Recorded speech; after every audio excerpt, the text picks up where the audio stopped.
I want to highlight and introduce my next friend, and then we'll do some wrap up, and that will be Mr. Jonathan Nyone, and he is with Otak. So come on up, John. So we're going to play the video first, and then I'll have John come up and share the backstory behind how all this took place or whatever else he has on his heart.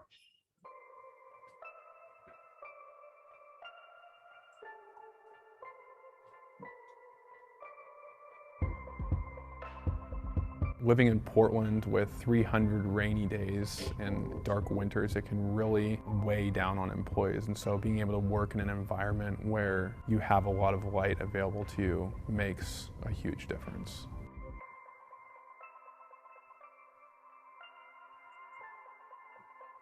So the story of the Portland building was, it was a dark, dreary building. It just was not a positive work environment. Challenges with opening the building to more transparency. If you don't know, originally the building looked like it had a lot of glazing, but there was just little 4x4 windows that were actually black glass, and so very little light got into the building. Well, the outside frame is the structure of the building.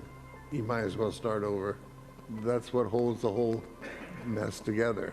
So the existing building is a mild reinforced concrete building, which uses what's called a moment frame to resist lateral forces. So effectively, the entire building is made up of columns and then waffle slab, which is a type of concrete slab, heavily used in the 70s and 80s.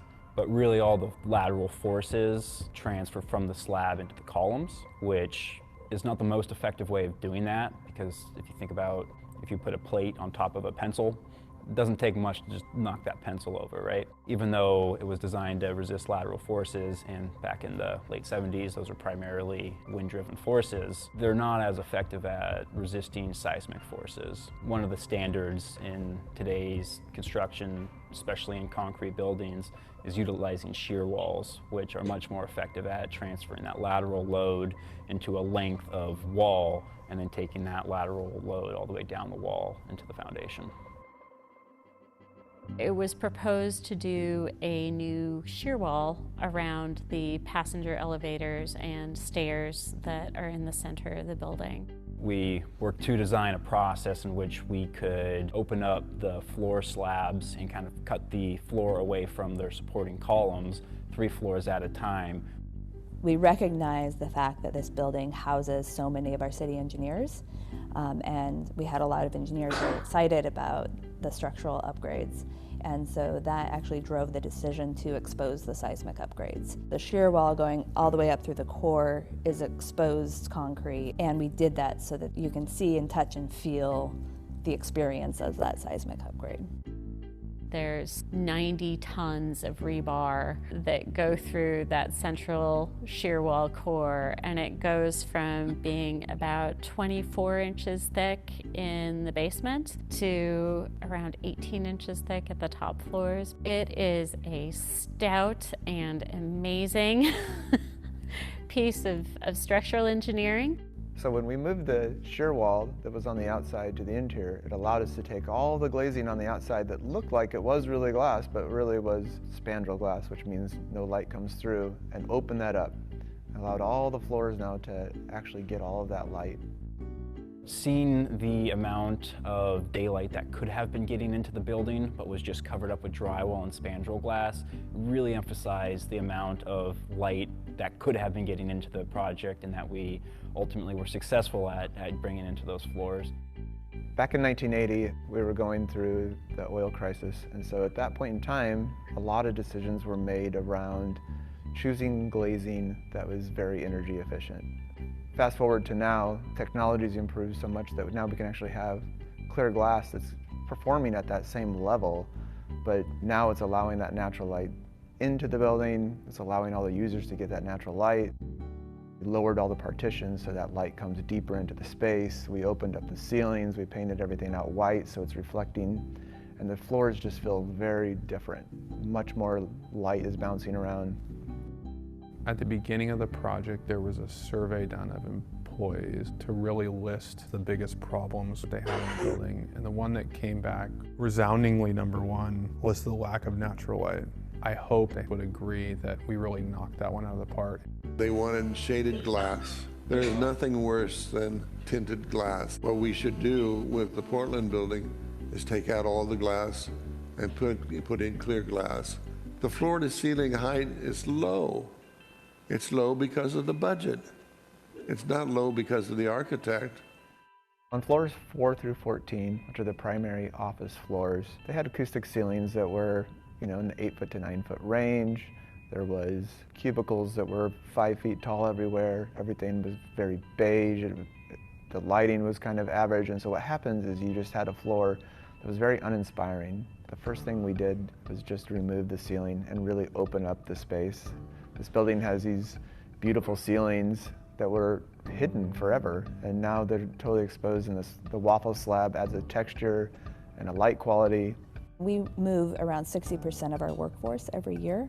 Our bureaus grow and shrink based on budgets, based on initiatives, based on the needs of the city. The floor plates, what we did is we standardized how many people are supposed to be per floor. They can be private offices, or they can be huddle rooms, meeting spaces, or they can be storage spaces. This allows for bureaus to grow and shrink as they need, to add employees, to switch between floors, and really understand how they all work. It really supports an agile, constant change situation, which is the way business is today. That's true in tech, it's true in government, and so really the system now supports that versus being stuck with something that's going to be outdated in a few years. So it became really focused on the employees once again.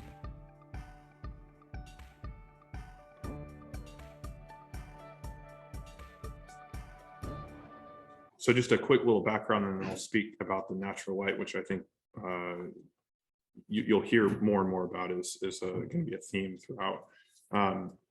As James said, nobody wanted to touch this building. It was controversial on every front. The building was built back in '82, right? So, by what was it started 2015? I mean, it's barely a 30-year building. And we're going back to taxpayers saying, "Hey, we need more money to reconstruct this." They're like, "Are you kidding me? Like, we just built this 30 years ago. This is a 50-year plus building and everything." So the public had questions about it. The administration had questions about it. The whole contracting community had questions about it, saying, okay, how is this going to be run? I know the politics always seem to get involved, and undoubtedly, not the knock against the city, but just we have a lot of bureaus that have say and influencers and things like that. So early on in probably Q4 of 2015, or actually in summer of 2015, they finally get this budget approved of $195 million. They're going to fully reconstruct the building. And so now they got to find the people to do it. And they put this out there, and two guys from my company, we were day CPM at the time. We were just getting into our merging with Otak. And so they go to the meeting and they come back, and Mike said, "How did it go?" And they go, "We wouldn't touch this with a 10-foot pole." and he's like, "Okay." And they're like, "Well, there's these reasons, there's these risks, from our project management eyes, it just had red flags everywhere." So Mike goes, "Okay." He calls up his business partner, Joshua, and he goes, "Okay, here's the deal. Here's what we heard from our guys. Go home and pray about it tonight. I'm going to go home and pray about it tonight. And then let's convene in the morning and make a go, no go decision on this." They also pulled in our office manager, Louanne, as well to keep her in the loop. So they come back in the office the next day. Mike's like, "What did you hear?" Joshua's like, "What did you hear?" And Luann's like, "Well, let me share what I heard." She's like, "I had a dream that the Lord handed us this project on a silver platter." Mike's like, interesting. Okay. He goes, "Well, I had a strong yes from the Lord as well." And Joshua said, "I also had a strong yes. I think we need to pursue this project." I'll bait all of the advice of the guys who just learned all the specifics of the project that was going to be going on. And so Mike said, "Let's go." So we put all our proposals together. It was a massive effort. We had a huge sub-consultant team, huge internal team, and 4 or 5 year project. We were all trying to put it together. There's a lot of work that goes into that. We submit and everything. And anyone who's worked in public procurement, everything has to be done by the book. It's a long process. There's a lot of vetting that goes on. We got a call, I think it was less than 2 weeks, as in Luann's dream, saying, "We've reviewed your proposal, we've evaluated the terms, and we want to go straight to contracting negotiations." No interview, no short list, nothing. And for anyone who knows about public procurement, that never happens, ever. There's a lot of vetting process. Yeah. And so it was a confirmation from the Lord that we knew that God was not just behind us, but that he was in this project, and there was a greater purpose that any of us saw beyond just reconstructing a building. So Mike reached out to me. I was working in K-12 at the time, and he said, I want you to be on this project. And I'm just like, I'm just getting my feet set. Like, just let me finish this thing, because I've been jumping around a little bit. He goes, no, I really want you to be on this project. And so early 2016, I ended up getting involved. Was doing halftime over on the east side on the K-12 projects, and then halftime over here, which it's never really halftime. You're working 100% here and 100% here, just putting in the hours. But I didn't see it at the time, but I knew that there was a reason that God was kind of shifting me in that direction. But I was really nervous just as I'm hearing all of it was just risk, and on kind of a project that's very, there was no way we're going to avoid the news. Let's put it that way. There was going to be every angle for that stuff to creep up on us. But we get in, and like I was saying in the video, I remember one of the first things was the city had conducted a survey of the employees and said, okay, we're about to renovate this building. This is the largest capital project we've ever done. What are the things that we need to be doing? I mean, we know we need seismic reinforcement. We know the envelope is already failing. There was water intrusion, actually, even 10 years after they finished the building. There was a lot of stuff. All the MEP systems were outdated, stuff like that. And far and above, everyone said, this is a dark building. Like, it feels dark. It literally is dark. There's no natural light in here. And, I'm sure you could attest that affects your mental wellness, your mental health and wellness, excuse me. And you could just feel it in the building, and I remember my first time walking in the building. There was those natural things there, but I felt a spiritual darkness in the building. And so the Lord started to turn the wheels in my head. I said, okay, God, what are you trying to do here? And how can I partner with you to be part of the greater vision of what you want to do in this building, but more importantly, in the people in this building who are running a lot of our city management, right? This house is the majority of our bureaus who take care of our infrastructure in the city, And so I said, okay, this is what I need to focus on, and just to bring scripture into this, right? You are the light of the world. A city set on a hill cannot be hidden, nor does anyone light a lamp and put it under a basket, but on the lampstand it gives light to all who are in the house. Let your light shine before men in such a way that they may see your good works and glorify your Father who is in heaven. And that's the verse that the Lord put on my heart, very briefly, from Matthew 5, is that this project is not just a renovation, but it needs to be a symbol of my light in this city that was always there. Yes. I don't know if you guys heard Michael Graves there. The light was always there, but they had a black screen. It was a film, actually, that they put on the glass right before they finished the building. And that's what gave it that darkness. They thought they were saving energy back then. There was some science to it, I guess. But long term, as he said, technology proved this is not good. Not to mention that the employees and how they felt around this whole thing. And so when I read that verse, the Lord said, okay, this is what you need to do in order for this project to become successful and bring glory to me. And so we started working on those in all natural ways. And I didn't know at the beginning, but I remember just being so fortunate because, my boss, Mike, at the time, he understood the bigger picture. He understood the vision, strong believer. And we had an opportunity early on. We went and we prayed and we anointed the walls. When we were down to the concrete, we went and we anointed the walls in secret and just prayed over this building. Said, God, have your will in this place. Yes. Give us your favor, because we knew that without him, this was going to be a train wreck. The largest capital project, so many people had their hand in the pot with different says of, well, I want to do this, and this is more important, and we need to take consideration of this. And it was just a recipe waiting for disaster, but God intervened, and I'm so thankful he did. And his favor was upon the whole project from start to finish. I mean, from the way that he gave us the project, from the partners we were able to bring on, from the management, all the decision-making authority. We didn't go to city council for a single decision. Wow. Not one. Wow. And that Never happens, especially in your largest capital project. We had set up, thank goodness, Fred was the CEO at the time, and he set this up with a succinct structure that allowed us to make decisions in a timely manner. And it was huge. So there was all these different things that God was doing, and I saw his fingerprint all over this. A couple of things about the building. So built in 82, like you said, budget gets cut the last minute. All these things they wanted to do, they ended up can't do. And so here we are 30 years later, and they're doing basically top to bottom full renovation, $195 million. And we didn't have any seismic code back then. There was just get it up and go from there. And so you guys saw the picture, 90 tons of rebar added, full shear wall, brand new MEP systems, whole different architecture. We built out the basement, which was previously kind of unusable space. Made a standard layout, which is huge because bureaus did TIs whenever they felt like it, and no one could say otherwise. So it was a single building, but it was like 13 buildings within a building sometimes when you went in there. So there was some standard uniformity brought to it.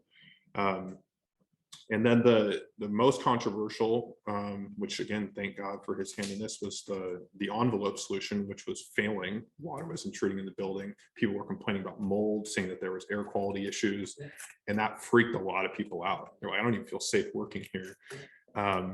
And so we knew we had to get that one right if we're going to do anything. And so I remember, experts from DOR's team, from the city, from other consultants, they all came into the very first work group. We landed on the curtain wall envelope solution. So unitized curtain wall with a rain screen system.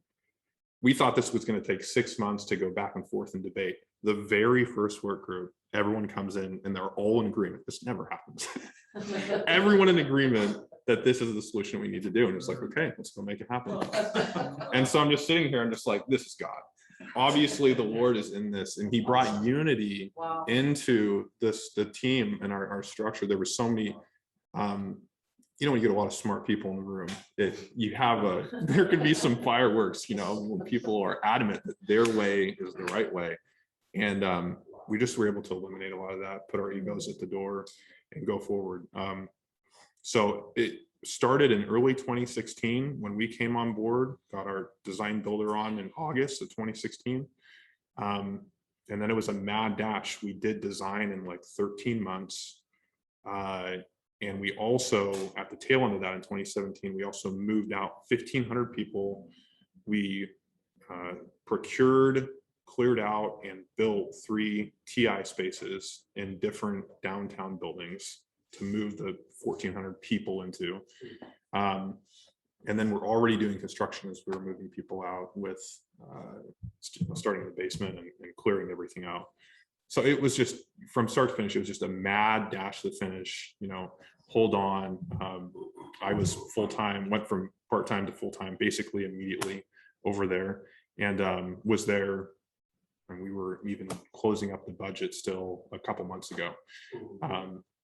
But just to speak to God's favor about the natural light is, they didn't say it in the video, but when we did the light studies, their best estimate that there was 13 times more natural light than from when the project initially began. Wow.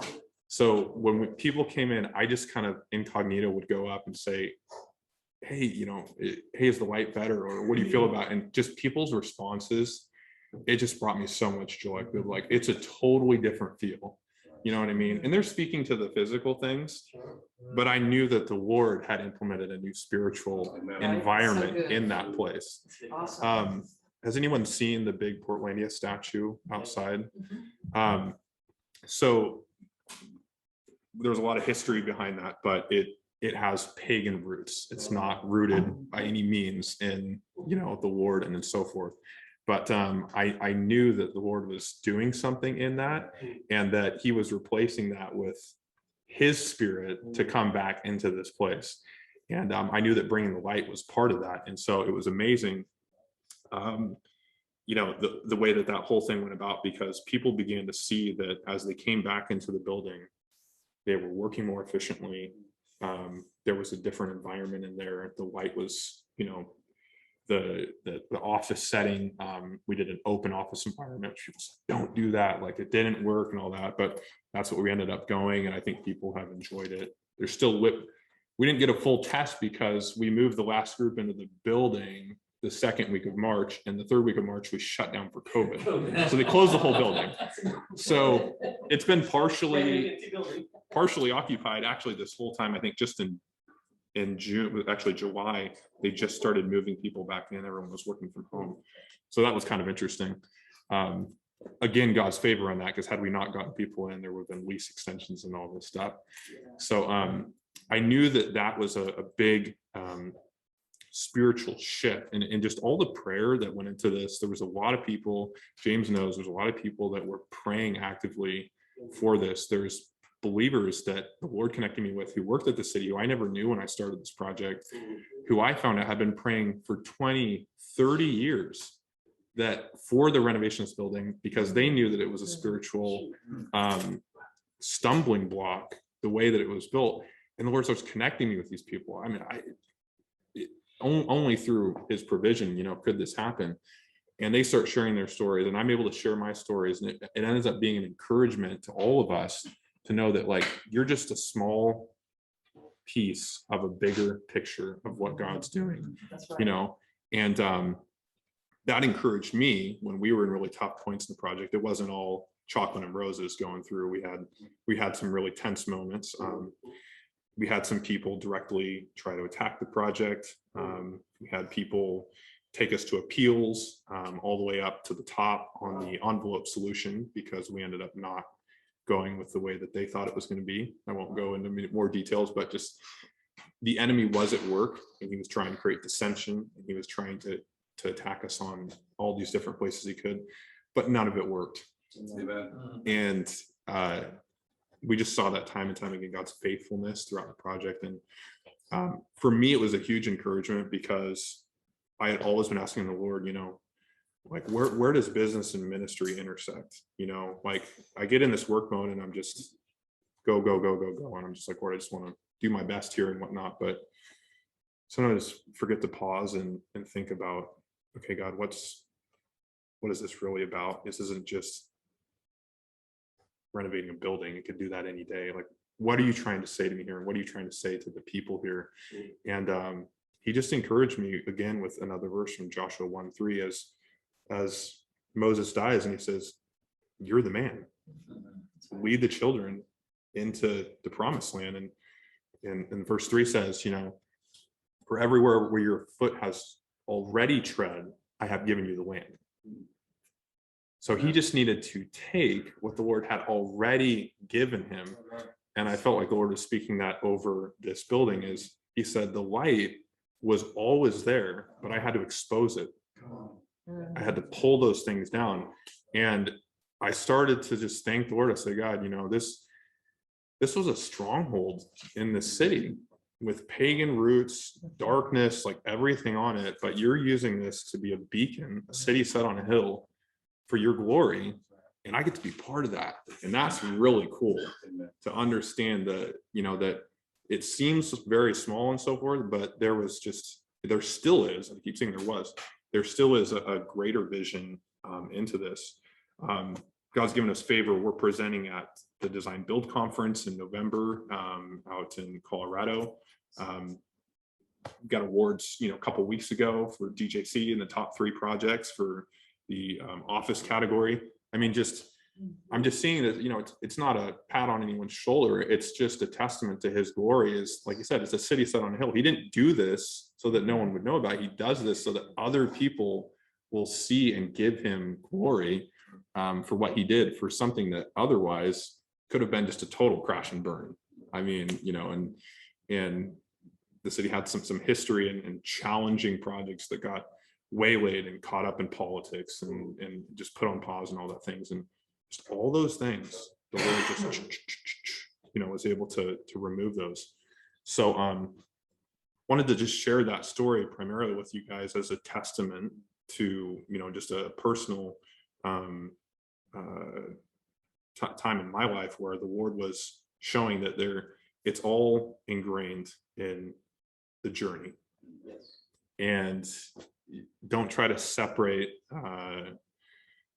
Mike actually shared with me a vision one time that the Lord had showed him that he was in the middle of the Columbia, and on the Washington side was ministry, missions, and all these things he had been desiring. On the Oregon side was his business that he grew from the beginning, early in the 2000s. And the Lord had showed him that he formed a bridge from Washington to Oregon to bridge the gap, that they're one and the same. It's not always, okay, I want to retire so I can go to this. It's no, these are one and the same. I'm in all of this and with you, and go and do it. So I haven't come to that full revelation, but I'm encouraged listening to you guys who've been there and walked the walk and have, much more experience in that, so I can understand that. I can relate to a lot of what you shared. I've been going hard for about 7 years. I'm actually off this whole month because I got to a point where I burned out and ended up getting in a bad injury at the end of July, which was a wake-up call for me that the Lord used. Sometimes we're really hard-headed. He was telling me some of these things like slow down, but he used this injury to the point where I couldn't do anything. I couldn't go to the gym, which I love going to the gym. I couldn't do all my physical activities. I couldn't focus the way that I usually did in work, and I had to basically just put a whole stop to it.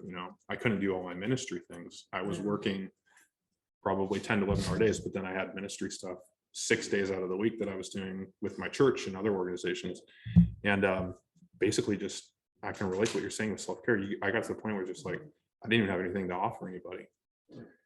And so I've been taking, I took all of this September off of work, and I've just been really resting with the Lord. And so this story, when James asked me to share, reminded me of the time where it just seemed like it was go, go, go, go, go. And, when I was in the hospital, work didn't seem as important as I always thought that it was, but what I was thinking about is the greater purpose for which the Lord had me involved in some of these things that were beyond just changing a building, but were about his kingdom and about seeing lives changed and seeing a city, which is in Portland has got to be in the most pivotal time, I think, ever. I grew up here. This is home. And it's like we're just on the cusp, we're just on the cusp of what God wants to release on this place. And I believe that this building was part of it in a small way. And but it's going to take, people like us that see beyond just the natural to be part of that change and lead people to understanding that Portland is not what we appear on the news, which gets us kind of a bad rap, but there's more under the covers. Each layer we peeled back on this building, I realized there was more. There was stuff we found I couldn't even believe was going on in a 30-year building. It scared a lot of our contractors at first, as we peeled back the out layers and saw just how bad the moisture was and the water damage and all these people were saying, which you never knew because you couldn't tear into the wall, as people were working in the building. And each piece you peel back, it's like, oh, there's that, and then there's that, and there's that. And I'm like, is this not a picture of our lives sometimes? When God is, on me peeling back these layers, he goes, okay, I want you to deal with this right now. And I'm gonna sit you down so that you can do this now and rest. Not work, no ministry, literally nothing. I've literally been just doing just spending time with God this whole month, and it's been refreshing, and he's been taking me back to identity, which I think you were talking about that course. I actually need to connect with you on that. But he was reminding me of things that I had journaled about many years ago on identity, and how what God says about us is the only thing that matters at the end of the day.